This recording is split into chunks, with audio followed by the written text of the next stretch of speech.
நாங்க 4 பேரு. அதாவது நான் என்ன சொல்ல வரேன் அப்புட்ன்னா, நம்ம கருப்பு படத்தோடைய செகண்ட் சிங்கிளோடைய பாட்டு பேருங்க இது. நாங்க 4 பேரு அப்படின்னு சொல்லிட்டு இன்னைக்கு அஃபீஷியலா அந்த திரைப்படத்தினுடைய புரொடக்ஷன் டீம் வந்து ரிலீஸ் பண்ணியிருக்காங்க அப்படி தான் சொல்லியிருக்காங்க. எந்த ஒரு ப்ரியர் அனௌன்ஸ்மெண்ட்டுமே இல்லாம டப்புன்னு 7 மணிக்கு வந்து பாட்டை ரிலீஸ் பண்ணிட்டாங்க அப்படி தான் சொல்லியிருக்காங்க. ஆக்சுவலி போன வாரம் மண்டேவே வந்து ஆர்ஜே பாலாஜி அவர்கள் வந்து சொல்லியிருந்தாரு. நெக்ஸ்ட் மண்டே போட்டு ஒரு பிளாக் ஹார்ட்லாம் போட்டு அப்டேட் வரும்னு சொல்லியிருந்தாரு. நம்மளும் வந்து வெயிட் பண்ணிட்டே இருந்தோம். சரி அப்டேட் வருமா வராதா? இன்னும் இன்றைக்கி அப்டேட் ஒன்றும் கொடுக்கவே இல்லைன்னு பார்த்தா திடீர்னு 7 மணிக்கு செகண்ட் சிங்கிள் பாட்டே ரிலீஸ் பண்ணிட்டாங்கங்க. முக்கியமாக சொல்லப்போனால் கிட்டத்தட்ட வீடியோஸ் அங்கே ரிலீஸ் பண்ணிட்டாங்க அப்படி தான் சொல்லியாகணும். ஸோ இந்த பாடலுக்கு எந்த மாதிரி ரெஸ்பான்ஸ் சோஷியல் மீடியாவில் கிடைக்குதுங்கிறத நீங்கள் வந்து லைவாக பார்த்துட்டு தான் இருப்பீங்க. ஸோ இப்போ நம்ம இந்த வீடியோவில் வந்து பார்த்திங்கன்னா நம்மளும் வந்து நாங்கள் 4 பேர் இந்த பாடலுடைய என்னோடய ஹானஸ்டான ரிவ்யூ. ஸோ அது மட்டும் இல்லாமல் இந்த பாடல் மூலிமா நம்ம இந்த படத்தில் ஆர்ஜே பாலாஜி அவர்களுடைய கேரக்டரை நல்லாவே டீகோட் பண்ண முடியுது. ஸோ அதனால் வீடியோவை ஃபுல்லாக பாருங்கள். அப்போ தான் நம்ம ஆர்ஜே பாலாஜி அவர்களுடைய கேரக்டர் கருப்பில் என்னங்கிறது உங்களுக்கு நல்லாவே புரியும். முதலாவதாங்க, அதாவது ஜென்ரலாக ஒரு பாட்டு அப்படின்னா அதில் ஒரு சில போர்ஷன்ஸ் வந்து சில நேரம் மக்களுக்கு புரியாமல் வந்து இருக்கோங்க. இப்போ பார்த்திங்கன்னா நம்ம விஜய் சாரோடைய சிம்தாங்காரன் பாட்டு அதில் வந்து பார்த்திங்கன்னா ஒரு சில போர்ஷன்ஸ் வந்து பார்த்திங்கன்னா நமக்கு லிரிக்ஸ் வந்து புரியாமல் இருக்கும். அதேமாதிரி பார்த்திங்கன்னா அரேபிக் குத்து அதிலே வந்து பார்த்திங்கன்னா ஒரு சில போர்ஷன்ஸ் வந்து பார்த்திங்கன்னா நமக்கு புரியாமல் வந்திருக்கும்.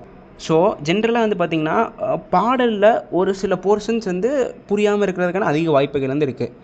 But for the first time ever full பாட்டுமே புரியாமல் இருக்கிறதுக்கு இதுதான் வந்து ஃபஸ்ட் டைம் நினைக்கிறேங்க. அந்தமாரி ஒரு மோசமான பாடலா இல்லை இந்த பாடல் ஸ்லோ பாய்சன் பாடலாங்கிறது சீரியஸாக தெரில. எதுக்கு இந்த பாட்டல் நம்ம சிம்பு அவர்கள் பாடினார், எதுக்கு இந்த பாடலுக்கு அசல் கோளாறு பாடினார் அப்படிங்கிறது சீரியஸ்லி தெரில அப்படி தான் சொல்லியாங்க. சிம்பு அவர்கள் கடைசியாக வந்து டெரிட்டரி அப்படின்னு சொல்லி ஒரு லிரிக்ஸ்லாம் பாடியிருக்காருங்க. எனக்கு சீரியஸாக வந்து லிரிக்ஸ்லாம் வந்து அவ்வளோ சீக்கிரம் வந்து ஞாபகம் வரல. நானும் வந்து பார்த்திங்கன்னா கிட்டத்தட்ட 10-15 வாட்டி பாட்டு கேட்டேன். பட் இருந்தாலும் வந்து எனக்கு லிரிக்ஸ் வந்து ஏறல. ஸோ அந்த போர்ஷன் சிம்பு பாடினது நல்லா இருந்துச்சு.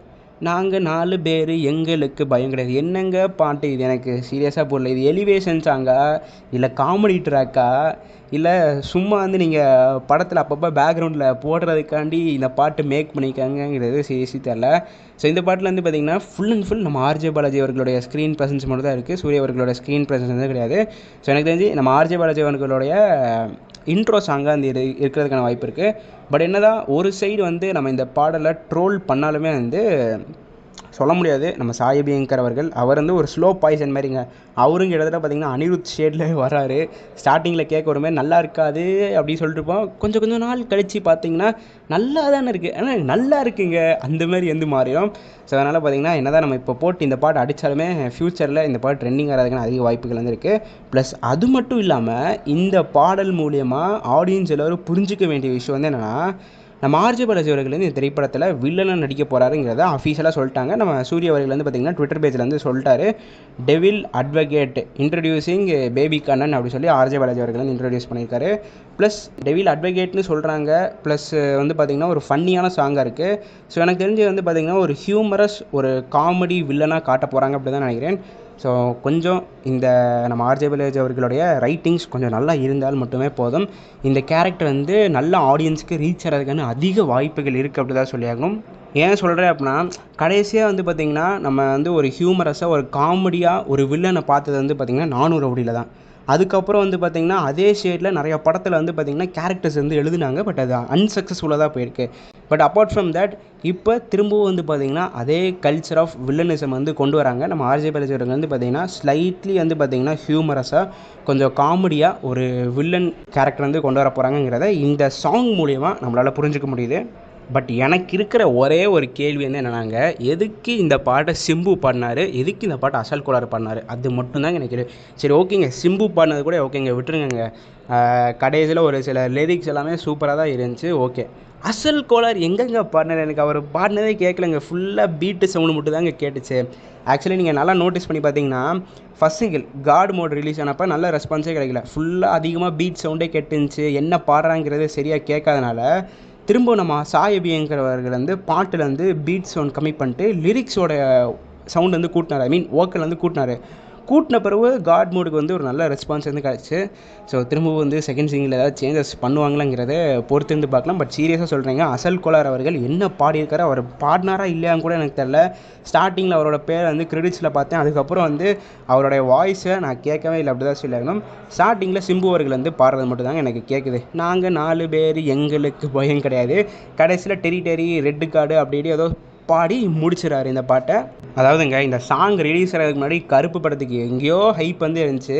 இந்த பாட்டு ரிலீஸ் ஆன பிறகு ஹைப் வந்து ஸ்லைட்லி கம்மியாகுது, அப்படி தான் சொல்லியாகணும். ஸோ தேர்டு சிங்கிள் எப்படி இருக்குங்கிறத பொறுத்து தான் திரும்ப இந்த படத்தோடைய ஹைப் கூடுமா குறையுமாங்கிறது வந்து இருக்குது. ஸோ தேர்டு சிங்கிள் கொஞ்சம் நல்லா பண்ணுங்கள் சாய் அபியங்கர் அவர்கள். ஸோ ஆடியன்ஸ் ஆகிய உங்களுக்கு இந்த பாடலுடைய ஹானஸ்டான ரேட்டிங்ஸ் ஒப்பீனியன் என்னங்கிறத மறக்காமல் கீழே இருக்கிற கமெண்ட் பாக்ஸில் பதிவு பண்ணுவாங்க.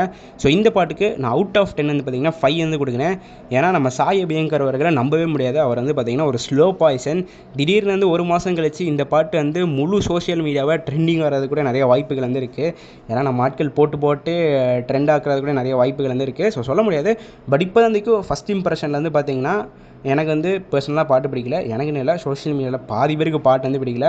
ஆல்மோஸ்ட் வந்து பார்த்திங்கன்னா 10-15 வாட்டி கேட்டேங்க. பட் இருந்தாலும் வந்து எனக்கு அந்தளவு சாட்டிஸ்ஃபைட் ஆகலை. இன்னும் கொஞ்சம் ஓக்கில் ஏதாவது மாற்றிருக்கலாமோங்கிறது என்னோட ஹானஸ்டான ஒப்பீனியனுங்க. சிம்பு அவர்களை நீங்கள் வேறு ஏதாவது பாடல் கூட பாட வச்சுருக்கலாம். பட் இது ஒரு மாதிரி சிம்பு அவர்கள் ஜென்ரலாக வந்து இந்த மாதிரி பாடல்கள் நான் பாடி பார்த்ததில்லை.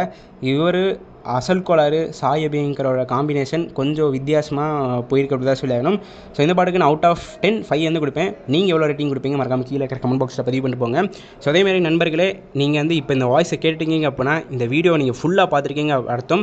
ஸோ நம்ம வந்து பார்த்திங்கன்னா ரெகுலராக அந்த வீடியோஸ் வந்து போட்டுக்கும். ஸோ நமக்கு ஒரு சின்ன மோட்டிவேஷனலாக கீழே இருக்கிற லைக் பட்டன் வந்து கிளிக் பண்ணுங்கள். ஸோ அது மட்டும் இல்லாமல் எத்தனை பேர் ஃபுல் வீடியோ பார்த்துருக்காங்கிறத நான் அது மூலியமாக தெரிஞ்சுப்பேன். ஸோ மறக்காமல் கீழே இருக்கிற லைக் பட்டன் மட்டும் கிளிக் பண்ணி போங்க. இந்த வீடியோவில் தான் இந்த வீடியோ நான் இதோட முடிச்சுக்கிறேன். அடுத்த வீடியோவில் சந்திக்கும் வரை நான் உங்கள் NK. நன்றி, வணக்கம்.